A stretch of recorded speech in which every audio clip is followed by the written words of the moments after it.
Hello students, welcome back to another video. അപ്പോൾ നമ്മൾ +1 പഠനം ആരംഭിച്ചിരിക്കുകയാണല്ലേ. ധാരാളം കുട്ടികൾക്ക് സയൻസ് സ്ട്രീമിൽ അഡ്മിഷൻ ഒക്കെ ലഭിക്കുകയും ചെയ്തു. നമ്മുടെ മനസ്സും ശരീരവും എല്ലാം പുതിയ അറിവുകൾ നേടാനും പുതിയ കാര്യങ്ങളെപ്പറ്റി പഠിക്കാനും എല്ലാം പ്രാപ്തമായി കഴിഞ്ഞിരിക്കുകയാണ്. ഹയർ സെക്കൻഡറി പഠനം കുറച്ചങ്ങോട്ട് മുന്നോട്ട് പോകുമ്പോൾ ധാരാളം കുട്ടികൾ പറഞ്ഞു കേട്ടിട്ടുള്ള ഒരു കാര്യമാണ് ഫിസിക്സ് ഭയങ്കര പ്രയാസമായി തോന്നുന്നു, അല്ലെങ്കിൽ ഫിസിക്സ് ഒരു ടഫ് സബ്ജക്റ്റ് ആണെന്നൊക്കെ. പക്ഷേ സത്യത്തിൽ അങ്ങനെയൊന്നും അല്ല കേട്ടോ. ഈ വീഡിയോ അവസാനിക്കുമ്പോൾ നിങ്ങൾക്ക് എന്താണ് ഫിസിക്സ് എന്നും എങ്ങനെയാണ് ഫിസിക്സ് പഠിക്കേണ്ടതെന്നും എന്തിനാണ് ഫിസിക്സ് പഠിക്കുന്നതെന്നുള്ള കാര്യത്തിലൊക്കെ ഒരു വ്യക്തത കിട്ടും. ആദ്യം തന്നെ ഞാനൊന്ന് ചോദിക്കട്ടെ, എന്താണ് ഫിസിക്സ്? What is physics?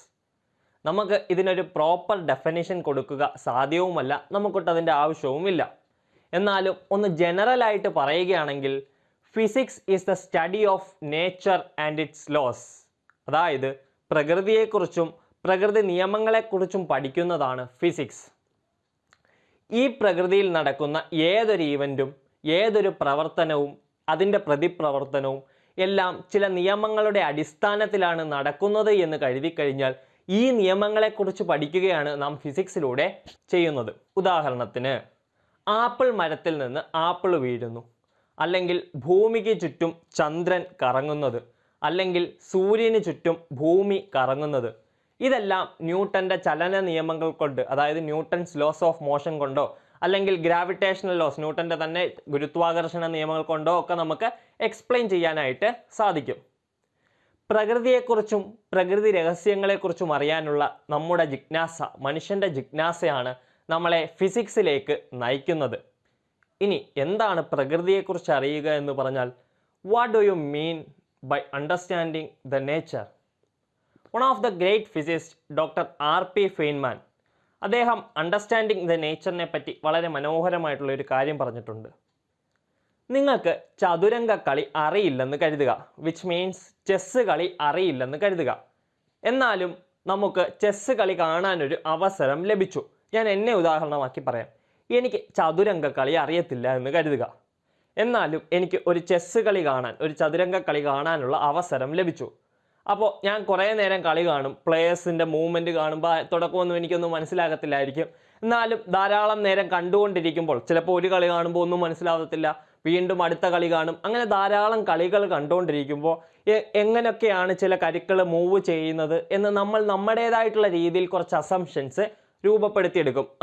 കുതിര ഇത്തരത്തിലാണ് പ്ലെയർ മൂവ് ചെയ്തത്, അല്ലെങ്കിൽ കാലാൾപ്പടയെ ഇത്തരത്തിലാണ് നീക്കിയത്, രാജാവിനെ ഇത്തരത്തിലാണ് നീക്കിയത്, ചെക്ക് മേറ്റ് വന്നത് എപ്പോഴാണ് എന്നൊക്കെ നമ്മുടേതായിട്ടുള്ള രീതിയിൽ ഒരു ഊഹാപോഹങ്ങൾ നമ്മൾ ഡെവലപ്പ് ചെയ്ത് എടുക്കും. ഈ ഡെവലപ്പ് ചെയ്തെടുത്തത് ചിലപ്പോൾ ശരിയാകാം, ചിലപ്പോൾ തെറ്റാകാം, ചിലപ്പോൾ നമ്മൾ കണ്ടുകൊണ്ടിരുന്ന അത്രയും നേരം അത് ഫോളോ ചെയ്തിട്ടും ഉണ്ടാകാം, അല്ലേ? അതായത് ഇപ്പോൾ കാലാൾപ്പടയെ ഒരു കളവാണ് മുന്നോട്ട് ചാടിക്കുന്നത്, അത് മാത്രമേ നമ്മൾ കണ്ടുള്ളൂ. എന്നാൽ ഒരു പ്രത്യേക സാഹചര്യത്തിൽ ഒരു പ്ലെയർ തൻ്റെ ഫസ്റ്റ് കാലാൾപ്പടയെ 2 കളം മുന്നോട്ട് ചാടിക്കുന്നു. നമ്മൾ ഇതുവരെ കണ്ടുകൊണ്ടിരുന്ന, അതായത് ഞാൻ ഇതുവരെ കണ്ടുകൊണ്ടിരുന്ന കാലാൾപ്പടയെ 1 തവണ മുന്നോട്ട് ചാടിക്കുന്നതായിരുന്നു. എന്നാൽ ഒരു പ്ലെയർ വന്നിട്ട് കാലാൾപ്പടയെ 2 തവണ മുന്നോട്ട് ചാടിക്കുന്നു. അപ്പോൾ ഞാൻ കരുതും ഞാൻ ഇതുവരെ പഠിച്ചു വെച്ചിരുന്ന കാര്യം തെറ്റാണ്, അല്ലെങ്കിൽ my existing law was wrong. ഞാൻ നിർമ്മിച്ച പ്രകൃതി ചെസ്സ് നിർമ്മിച്ച അല്ലെങ്കിൽ ചെസ് പ്ലെയേഴ്സ് നിർമ്മിച്ച ലോ അല്ല, ഞാൻ അത് കണ്ടുകൊണ്ടിരുന്ന് ഞാൻ ഡെവലപ്പ് ചെയ്ത ഒരു കാര്യം തെറ്റാണെന്ന് എനിക്ക് അവിടെ പിടികിട്ടി. തെറ്റാണ്, ഭാഗികമായിട്ടുള്ള തെറ്റാണെന്ന് എനിക്ക് അവിടെ പിടികിട്ടി, അല്ലേ? അപ്പോൾ physics also goes by the same way. നമ്മൾ ഈ പ്രകൃതിയെ ഒബ്സർവ് ചെയ്യും.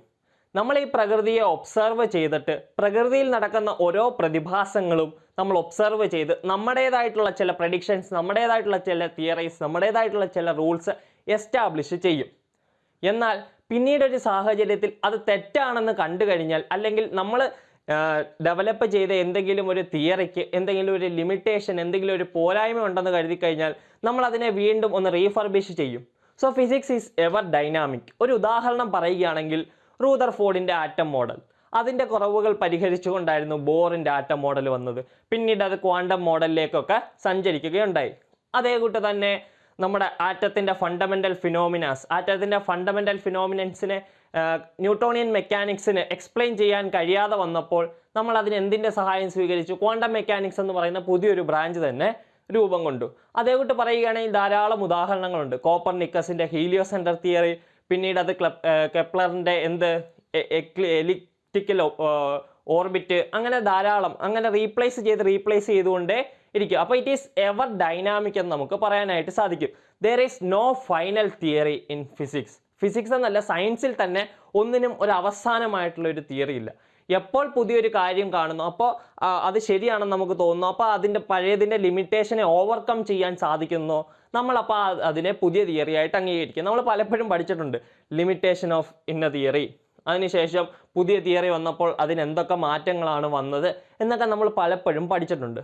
അതൊക്കെ ഇതിൻ്റെ ഭാഗമായിട്ട് വരുന്ന ഈ എവർ ഡൈനാമിക് സയൻസിൻ്റെ ഭാഗമായിട്ട് വരുന്നതാണത്. നമ്മൾ പുതിയ തിയറി എപ്പോഴും റീഫർബിഷ് ചെയ്തുകൊണ്ടേ ഇരിക്കും.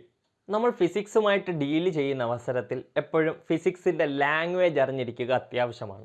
ഫിസിക്സിൻ്റെ ലാംഗ്വേജ് എന്ന് പറഞ്ഞു കഴിഞ്ഞാൽ മാത്തമാറ്റിക്സ് ആണ്. അതിൻ്റെ പ്രാധാന്യം ഞാനൊരു കുഞ്ഞുദാഹരണത്തിൽ കൂടെ മനസ്സിലാക്കി തരാം. തേന്മാവിൻ കൊമ്പത്ത് എന്ന് പറയുന്ന സിനിമയിൽ മോഹൻലാൽ കർണാടക തമിഴ്നാട് ബോർഡറിൽ പെട്ടുപോകുന്ന അവസരത്തിൽ ശ്രീഹള്ളിയിലേക്കുള്ള വഴി എന്നും പറഞ്ഞ് അവിടെ ഭാഷയ്ക്ക് ചെറുതായിട്ടൊരു ബുദ്ധിമുട്ട് വരുന്നത് നമ്മൾ കണ്ടു അല്ലേ. അപ്പോൾ മോഹൻലാലിന് തൻ്റെ നാട്ടിലേക്ക് തിരിച്ചു പോകാനുള്ള വഴി ചോദിച്ച് മനസ്സിലാക്കാൻ ഭാഷയുടെ ഒരു ബുദ്ധിമുട്ട് അവിടെ നമ്മൾ കണ്ട്. വഴി ശ്രീഹള്ളിയിലേക്കുള്ള വഴി എന്നും പറഞ്ഞ് മോഹൻലാൽ അവിടെ കിടന്ന് ബബ്ബ അടിക്കുന്നത് നമ്മൾ കണ്ട് അല്ലേ. അപ്പോൾ ഫിസിക്സിലേക്ക് നമ്മൾ പഠനം ആരംഭിക്കുമ്പോൾ നമ്മൾ ശ്രദ്ധിക്കേണ്ട ഒരു കാര്യവും ഇത് തന്നെയാണ്. നമുക്ക് ഫിസിക്സ് പഠിക്കണമെങ്കിൽ അല്ലെങ്കിൽ ഫിസിക്സിനെ ഈസി ആയിട്ട് ഡീല് ചെയ്യണമെങ്കിൽ ഫിസിക്സിൻ്റെ ലാംഗ്വേജ് അറിഞ്ഞിരിക്കുക മസ്റ്റാണ്. നമ്മുടെ വീട്ടിലേക്ക് ഇപ്പം പല ബംഗാളികളുടെ കാലമാണല്ലോ. അപ്പോൾ ബംഗാളികളൊക്കെ ഈ പുതപ്പൊക്കെ കൊണ്ട് വിൽക്കാൻ അല്ലെങ്കിൽ എന്തെങ്കിലുമൊക്കെ വിൽക്കാൻ വരുന്ന അവസരത്തിൽ നമുക്ക് പലപ്പോഴും അവരോട് ഒരു കൺവെർസേഷൻ നടത്താനായിട്ട് ബുദ്ധിമുട്ട് വരാറുണ്ട് അല്ലേ. ഇതിന് എത്ര വിലയാണ് അല്ലെങ്കിൽ ഇതിൻ്റെ ക്വാളിറ്റി എന്താണെന്നൊക്കെ ചോദിക്കാനായിട്ട് നമുക്ക് ഹിന്ദി അറിയാത്തപ്പോൾ നമ്മൾക്ക് ബുദ്ധിമുട്ടേണ്ടി വരാറുണ്ട്. അപ്പോൾ ഫിസിക്സിലും ഇതേ കൂട്ട് ബുദ്ധിമുട്ട് നമുക്ക് വരാതിരിക്കണമെങ്കിൽ നമുക്ക് ഫിസിക്സിൻ്റെ ലാംഗ്വേജ് അറിഞ്ഞിരിക്കുക മസ്റ്റാണ്. ഫിസിക്സിൻ്റെ ലാംഗ്വേജ് എന്ന് പറയുന്നത് മാത്തമാറ്റിക്സ് ആണ്. ആ മാത്തമാറ്റിക്സിൽ കുറച്ച് ബേസിക് കാര്യങ്ങൾ അറിഞ്ഞെങ്കിൽ മാത്രമേ നമുക്ക് ഫിസിക്സിനെ ഡീൽ ചെയ്യാൻ എളുപ്പമാകത്തുള്ളൂ. അപ്പോൾ ലാംഗ്വേജ് എന്ന് പറയുമ്പോൾ അതായത് മാത്തമാറ്റിക്സ് എന്ന് പറയുമ്പോൾ നമ്മൾ അറിഞ്ഞിരിക്കേണ്ട കുറച്ച് ഫണ്ടമെൻ്റൽ കാര്യങ്ങളുണ്ട്. നമ്മൾ ബേസിക്സ് ഓഫ് ട്രിഗണോമെട്രി അല്ലെങ്കിൽ the technique of trigonometry and calculus, ഇവയെല്ലാം നമ്മൾ അറിഞ്ഞിരിക്കണം. ഇപ്പോൾ ട്രിഗണോമെട്രിയെ പറ്റി പറയുകയാണെങ്കിൽ ട്രിഗണോമെട്രിക്കകത്തിൽ നമ്മൾ ട്രിഗണോമെട്രിക് ഫംഗ്ഷൻസ് അതെങ്കിലും ബേസിക് ആയിട്ട് നമ്മൾ ഫിസിക്സ് പഠിച്ചു തുടങ്ങുന്നതിന് മുമ്പേ അറിഞ്ഞിരിക്കണം. നമ്മൾ 10ാം ക്ലാസ്സിൽ പഠിച്ചതാണ്. കേരള സിലബസിൽ പഠിച്ച വിദ്യാർത്ഥികളാണെങ്കിൽ 5ാം പാഠത്തിൽ നമ്മൾ ട്രിഗണോമെട്രി എന്ന് പറയുന്ന പാഠത്തിൽ കുറച്ച് ബേസിക് ട്രിഗണോമെട്രിക് ഫംഗ്ഷൻസ് പഠിച്ചാണ്. Sine theta, cos theta, tan theta, അവയുടെ റെസിപ്രോക്കൽ ഫംഗ്ഷൻസ്. നിങ്ങൾക്ക് ഇവിടെ സൈഡിൽ നോക്കിക്കഴിഞ്ഞാൽ ഒരു റൈറ്റ് ട്രയാങ്കിളിനെ ആസ്പദമാക്കി സൈൻ തീറ്റ, എന്താണ് സൈൻ തീറ്റ എന്ന് പറയുന്ന ഒരു റൈറ്റ് ട്രയാങ്കിളിനെ ആസ്പദമാക്കുകയാണെങ്കിൽ opposite side by hypotenuse. Cos theta എന്താണ്? Adjacent side by hypotenuse. Tan theta എന്താണ്? ഒന്നെങ്കിൽ sine theta by cos theta എന്ന് എഴുതാം, അല്ലെങ്കിൽ opposite side by adjacent side. ഇനി ഇവയുടെ റെസിപ്രോക്കൽ ഫംഗ്ഷൻസ് ആയിട്ടുള്ള cosec theta, sec theta, cot theta, ഇവയും എന്താണെന്ന് നമ്മൾ ബേസിക് ആയിട്ട് അറിഞ്ഞിരിക്കണം. ഇനി ഇവയുമായിട്ട് ബന്ധപ്പെട്ടുള്ള ധാരാളം ഫോർമുലാസ് നമ്മൾ +1 മാത്സിൽ 3rd ചാപ്റ്റർ ആയിട്ടുള്ള ട്രിഗണോമെട്രിക് ഫംഗ്ഷൻസിനകത്തിൽ നമ്മൾ ഡിസ്കസ് ചെയ്യും. അപ്പോൾ ട്രിഗണോമെട്രിയെ പറ്റിയുള്ള ബേസിക്സ് നമ്മൾ അവിടെയും പഠിക്കും. ഈ ഫംഗ്ഷൻസിൻ്റെ നോളജ് നമുക്ക് ആദ്യം തന്നെ വേണ്ടുന്നതാണ്. അതിനുശേഷം ഇമ്പോർട്ടൻ്റ് ആയിട്ടുള്ള ഒരു ബ്രാഞ്ചാണ് കാൽക്കുലസ് എന്ന് പറയുന്നത്. കാൽക്കുലസിനകത്തിൽ നമുക്ക് ഡിഫറൻസിയേഷൻ ആൻഡ് ഇൻ്റഗ്രേഷൻ, ഈ 2 ടെക്നിക്ക് അറിഞ്ഞെങ്കിൽ മാത്രമേ നമുക്ക് ഫിസിക്സിനെ ഡീൽ ചെയ്യുമ്പോൾ we will feel A super easy with that subject. നമുക്ക് സബ്ജക്റ്റ് വളരെ ഈസി ആയിട്ട് തോന്നിക്കും ഈ ടെക്നിക്കുകളെല്ലാം നമുക്ക് അറിയാമെങ്കിൽ. അപ്പോൾ ഡിഫറൻസിയേഷനും ഇൻ്റഗ്രേഷനും ഒക്കെ എന്താണെന്ന് ഞാൻ ഡീറ്റെയിൽഡ് ആയിട്ട് അതിൻ്റെ ലെക്ചേഴ്സ് എടുത്തിട്ടുണ്ട്. ഫിസിക്സിന് വേണ്ടിയിട്ട്, മാത്സിൻ്റെ രീതിയിലല്ല, ഫിസിക്സിൻ്റെ ലാംഗ്വേജ് എന്ന നിലയ്ക്ക് ആ ഡീറ്റെയിൽഡ് ആയിട്ടുള്ള വീഡിയോ ഞാൻ എടുത്തിട്ടുണ്ട്. ആ വീഡിയോയുടെ ലിങ്ക് ഞാൻ ഡിസ്ക്രിപ്ഷൻ ബോക്സിലും കമൻറ്റ് സെക്ഷനിലും കൊടുത്തേക്കാം. അപ്പോൾ അതും കൂടെ കണ്ടു കഴിഞ്ഞാൽ നമുക്ക് ഫിസിക്സിൻ്റെ ലാംഗ്വേജിൻ്റെ കാര്യത്തിൽ ഒരു ധാരണയായി.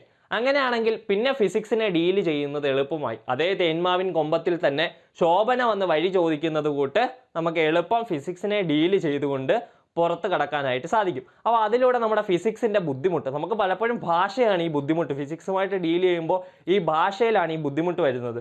ആ ഭാഷ ക്ലിയർ ആയി കഴിഞ്ഞു കഴിഞ്ഞാൽ ഫിസിക്സും സിമ്പിളാണ്. അപ്പോൾ ഈ വീഡിയോ കൂട്ടുകാർക്ക് എല്ലാവർക്കും ഇഷ്ടപ്പെട്ടെന്ന് കരുതുന്നു.